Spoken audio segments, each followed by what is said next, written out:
Good morning. You're watching News for Hearing Impaired. I'm Preeti. With me is Sonu. First, the headlines. On the last day of the 21-day lockdown, Prime Minister Narendra Modi to address the nation at 10 a.m. today.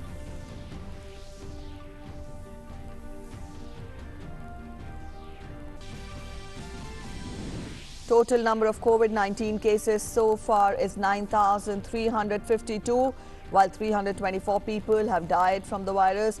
979 people have been discharged. Meghalaya reports first case of COVID-19.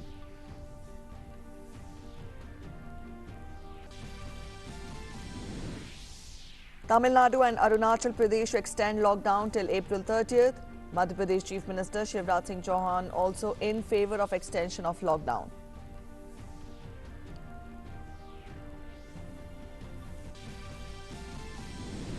Supreme Court modifies its earlier order on free tests for COVID-19 by private labs, allows them to test at ICMR rates, poorer people to be tested free under Pradhan Mantri Jan Arogya Yojana.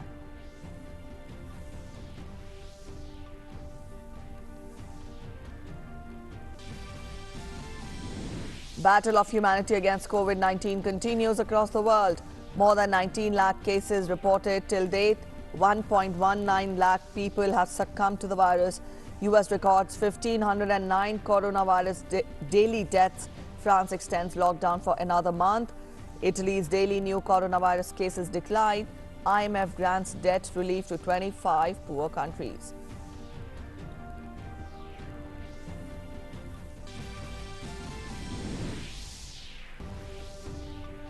Nation remembers Dr. Bhimrao Ambedkar on his 129th birth anniversary today. President, Vice President and Prime Minister greet fellow citizens on the occasion. Dr. Ambedkar was the chief architect of the Indian Constitution and was India's first Minister for Law and Justice.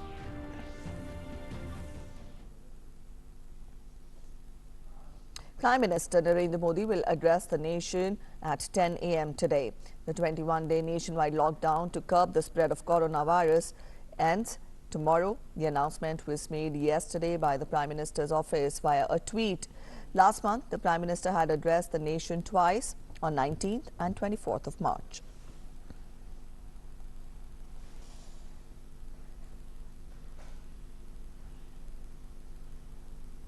There are a total of 9,352 positive cases, out of which 8,048 are active. There are 979 people who have been discharged after full recovery.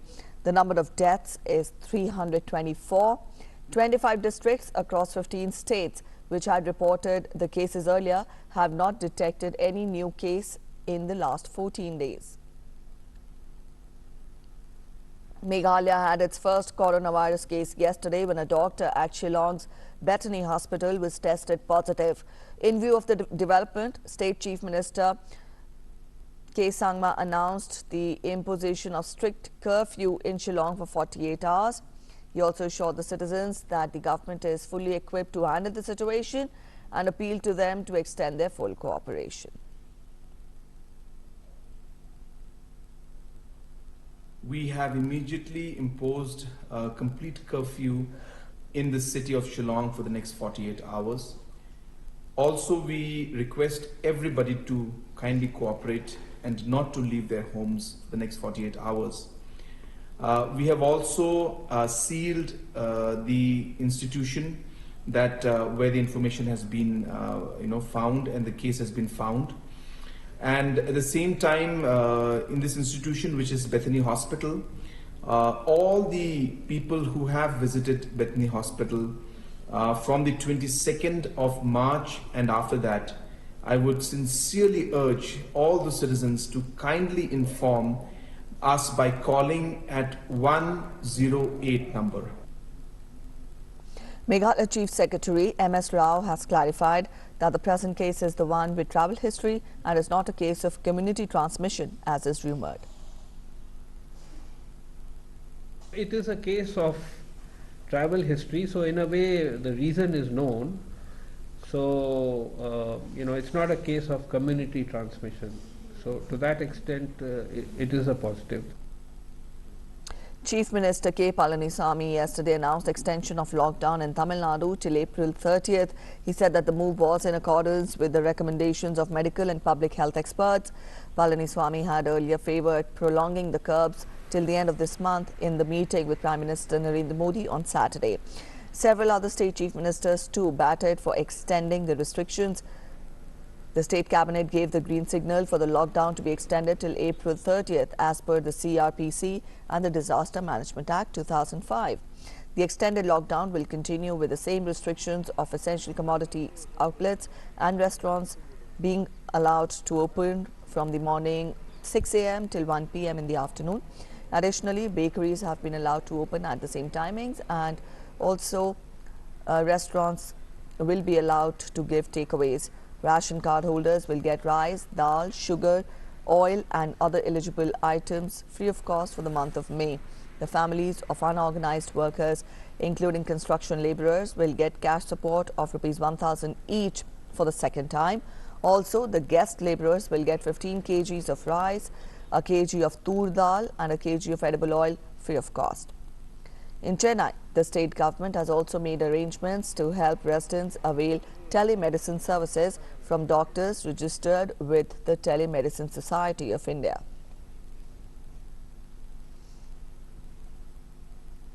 Arunachal Pradesh also extended the lockdown till 30th of April with a few exceptions. The decision was taken in the state cabinet meeting chaired by Chief Minister Pema Khandu in Itanagar.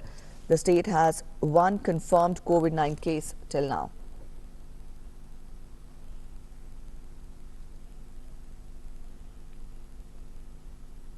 Lockdown will be continued in the state of Arunachal Pradesh till 30th of April 2020. So idea is that because this entire situation in the country as well as globally is becoming a very organic. So therefore we cannot take a very long duration decision at this stage. So the cabinet has taken a decision that this lockdown period in the state of Arunachal Pradesh will continue for another till 30th of April, and around that 30th of April we will take a further decision how we are going to control the activities in the state. Madhya Pradesh Chief Minister Shivraj Singh Chauhan has supported the extension of the lockdown. Let's listen in. सभी मुख्यमंत्रियों ने माननीय प्रधानमंत्री जी से परसों निवेदन किया था, जब उन्होंने वीडियो कॉन्फ्रेंसिंग के जरिए मुख्यमंत्रियों से संवाद किया था। सब एकजुट है, एक मत है कि ये लड़ाई प्रधानमंत्री श्रीमान नरेंद्र मोदी जी के नेतृत्व में लड़ी जा रही है। बहुत प्रभावी ढंग से सारा देश उनके पीछे है। हम मिलकर इस लड़ाई को लड़ें, और सभी का सुझाव ये था कि लॉकडाउन 14 को समाप्त ना किया जाए, बढ़ाया जाए। ये आग्रह माननीय प्रधानमंत्री जी से हम लोगों ने किया है। कल माननीय प्रधानमंत्री जी जब देश को संबोधित करेंगे तो लॉकडाउन की पूरी रणनीति जनता के सामने रखेंगे। In a step towards return of normalcy in the government establishments, several union ministers and senior officers returned to their offices on Monday, 2 days after a directive that all government officials who are entitled to official vehicles should return to work. A meeting was called by Union Information and Broadcasting Minister Prakash Javadekar, which was attended by Secretary and Joint Secretary. Speaking at the meeting, the minister said that media professionals are frontline warriors just like doctors and police personnel. He urged media personnel to fact-check information to maintain public interest. He also appealed to wear masks at work. Covid महामारी के खिलाफ देश लड़ रहा है और प्रधानमंत्री जी के नेतृत्व में उसमें हम विजयी होंगे। इसमें जैसे डॉक्टर, नर्सेस, सफाई कर्मचारी, पुलिस कर्मचारी, सरकारी कर्मचारी, बैंक के कर्मचारी, वैसे ही मीडिया के कर्मी जो है वो भी एक तरह से फ्रंटलाइन काम करते हैं, क्योंकि लोगों तक खबर पहुंचाना उनका काम है, उसके लिए जगह जगह जाते हैं। तो मेरा पहला आज यही रहेगा कि आप अपना ख्याल करिए। Telecom Minister Ravi Shankar Prasad also resumed his work. He mentioned that Arogya Setu is an important app that can prove effective in protecting against coronavirus. He urged people to download the app on their mobile phones. Aarogya Setu एक बहुत ही अच्छा platform निकला है जिससे अपने आप mobile phone पर download करें और उसके माध्यम से आपके स्वास्थ्य की स्थिति, अगर सब कुछ ठीक है तो ग्रीन रहेगा, अगर किसी ऐसे व्यक्ति के संपर्क में आते हैं जो इससे अफेक्टेड है या अफेक्टेड होने वाला है तो वो येलो होगा या रेड होगा, और बाकी कई उसमें बहुत सुविधाएं उपलब्ध हैं जिससे आप अपने को सुरक्षित रखने की हर तकनीकी व्यवस्था का उपयोग कर सकते हैं। Minister for Youth Affairs and Sports Kiren Rijiju also joined back office. All the guidelines regarding COVID-19 were followed and only senior officials and minimum required staff resumed operations in the office.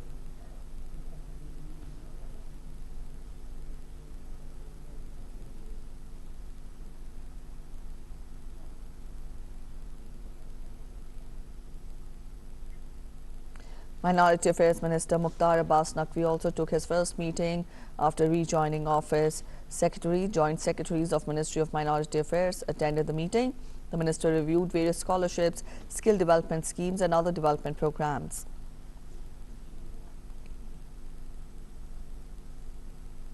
The Supreme Court modified previous order with respect to providing free COVID test kits in private labs. In its modified order, the Apex Court said that the free testing for COVID-19 shall be available to persons eligible under Ayushman Bharat Pradhan Mantri Jan Arogya Yojana as already implemented by the Government of India. Additionally, any other category of persons notified by the central government as economically weaker sections of the society can also avail free testing. The court said that the government may consider as to whether any other category of the weaker sections of the society, such as workers belonging to low-income groups in the informal sectors, beneficiaries of DBT, etc., are also eligible for the benefit of free testing. It has asked Union Government to issue appropriate guidelines in this regard within a week. The court allowed private labs to continue to charge the payment for testing of COVID-19 from persons who are able to make payment for testing fee as fixed by the ICMR.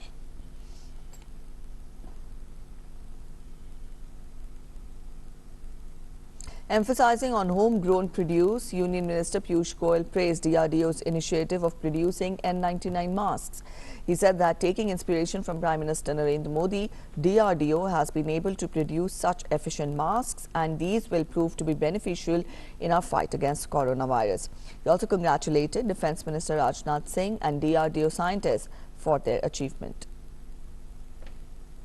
प्रधानमंत्री श्री नरेंद्र मोदी जी के प्रेरणा से हमारे DRDO के engineers ने ये अति आधुनिक N99 mask बना के देश को समर्पित किया है।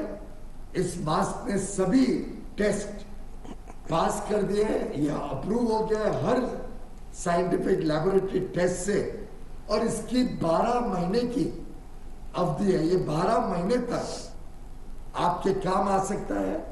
मैं सभी डीआरडीओ के इंजीनियर्स को धन्यवाद भी दूंगा और आगे के लिए शुभकामनाएं। Vishnu Agrawal, the first coronavirus victim from Indore, has now recovered completely. He was discharged from the hospital yesterday and on his return at home, he was given a grand welcome by the residents of Raj Ratna Apartments, Snehnagar, amid cheer and fervour displayed by his fellow residents.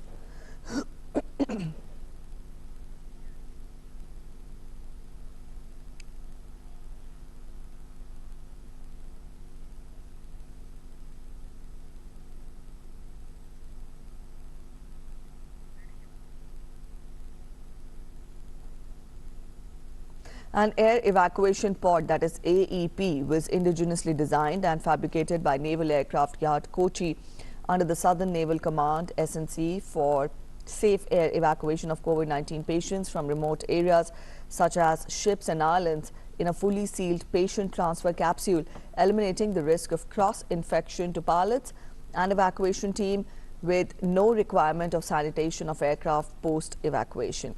The evacuation pod, which was designed under guidance of Principal Medical Officer of the Naval Air Station at Kochi, INS Garud, in consultation with specialists from the Naval Hospital INHS Sanjeevani and headquarters of SNC, is made of aluminium, nitrile rubber and perspex. The highlight of the pod is that it weighs only 32 kgs and has incurred a manufacturing cost of 50,000 rupees, which is only 1% of the cost of an imported equivalent item.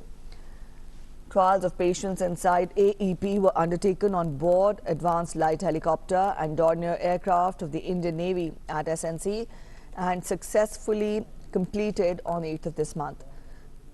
12 AEPs are planned for distribution across Southern, Western, Eastern and Andaman and Nicobar naval commands.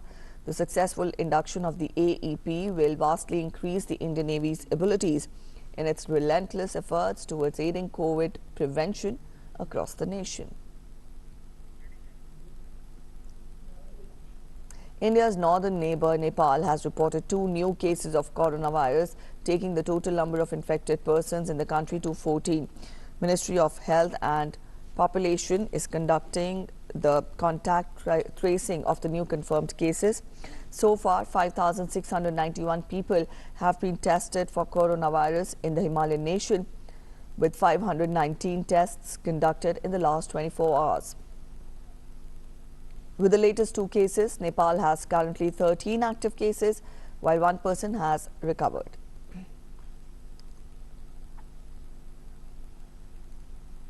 Governors of 6 eastern U.S. states have begun drawing up plans for reopening after the coronavirus shutdown. Officials in New York, New Jersey, Rhode Island, Connecticut, Delaware and Pennsylvania promised an overwhelmingly prudent approach but gave no timeline. Nationwide, the U.S. has recorded over 5,55,000 virus cases and 22,000 deaths so far. The largest number of fatalities is still in and around New York City, with a death toll passing 10,000. According to a top U.S. health official, the outbreak could reach its peak in the United States this week as more signs of stabilization emerged. Meanwhile, President Trump is expected to name a council this week to advise on reopening the country. That will include his daughter Ivanka as a member. Spain let some businesses get back to work yesterday, but one of the strictest lockdowns in Europe remained in place despite slowing in the country's coronavirus death rate. Although some activities, including construction and manufacturing, were allowed to restart, Health Minister Salvador Illa said that Spain remained in lockdown. Shops, bars and public spaces are set to stay closed until at least April 26th. Confirmed coronavirus cases totaled 1,69,496, while the total death toll rose to 17,489. In Italy, deaths from COVID-19 rose by 566 yesterday, up from 431 the day before. But for a bit of relief, the number of new cases slowed to 3,153 from the previous day's 4,092. The number of new cases was the lowest since April 7th. The total death toll since the outbreak came to light on February 21 rose to 20,465. The number of officially confirmed cases climbed to 1,59,516, the third highest global tally behind those of United States and Spain. In France, lockdown has been extended until May 11 in order to curb coronavirus outbreak. President Macron said that progress has been made, but the battle has not yet won. Since March 17, people have been ordered to stay at home except to buy food and seek medical care. The lockdown was scheduled to end today. French president said that schools and shops would progressively reopen on May 11, but restaurants, hotels, cafes and cinemas would have to remain shut for long. He further said that international arrivals from non-European countries will remain prohibited until further notice.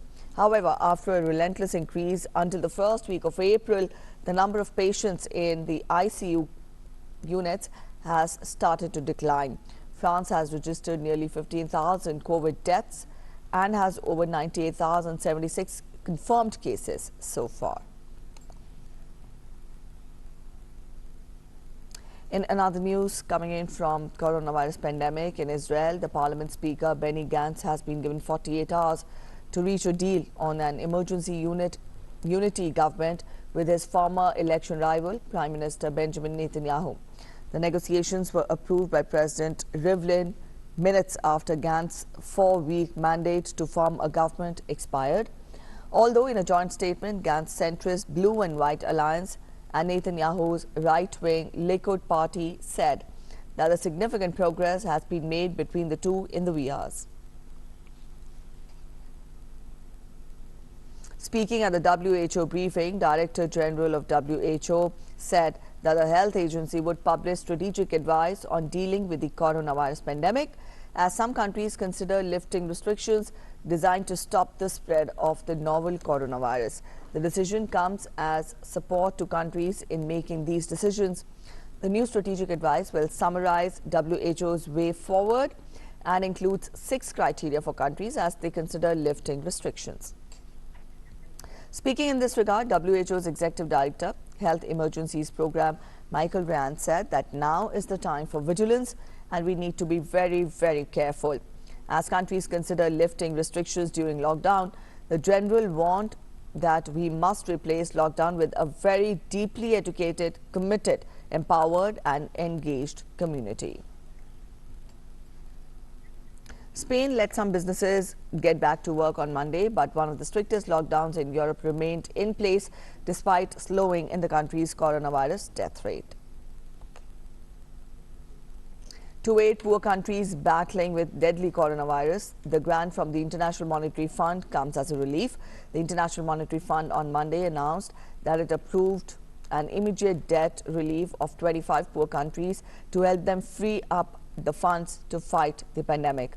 The countries benefiting are nearly all in Africa, but also include Afghanistan, Yemen and Haiti. In her statement, the IMF Managing Director, Kristalina Georgieva, said that this provides grant to the poorest and most vulnerable members to cover their IMF debt obligations for an initial phase over the next 6 months and will help them channel more of their scarce financial resources towards vital emergency medical and other relief efforts.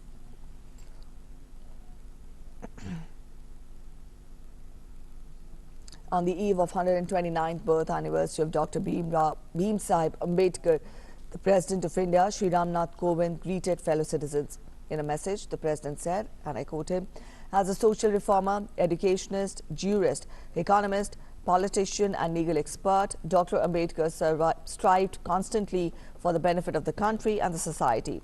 He further said that Dr. Ambedkar envisaged such a society where social harmony and equality should prevail and dedicated his entire life for this purpose. Dr. Ambedkar has gifted India with such progressive and inclusive constitution, which has deepening and strengthening the belief of our fellow citizens in our democracy for the past several decades. He encouraged fellow citizens to take inspiration from Dr. Ambedkar's great stature, struggle and values and take a pledge to imbibe his teachings and ideals into our lives and contribute towards creating a strong and prosperous India. President urged all citizens to celebrate Ambedkar Jayanti while maintaining social distancing and staying at their home, keeping in mind the epidemic of COVID-19.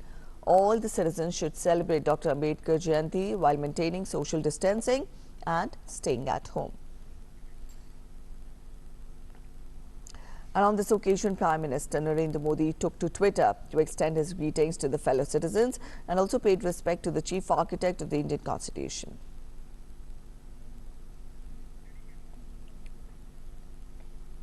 That's it in this edition of the news this hour. Thanks for watching. Namaskar.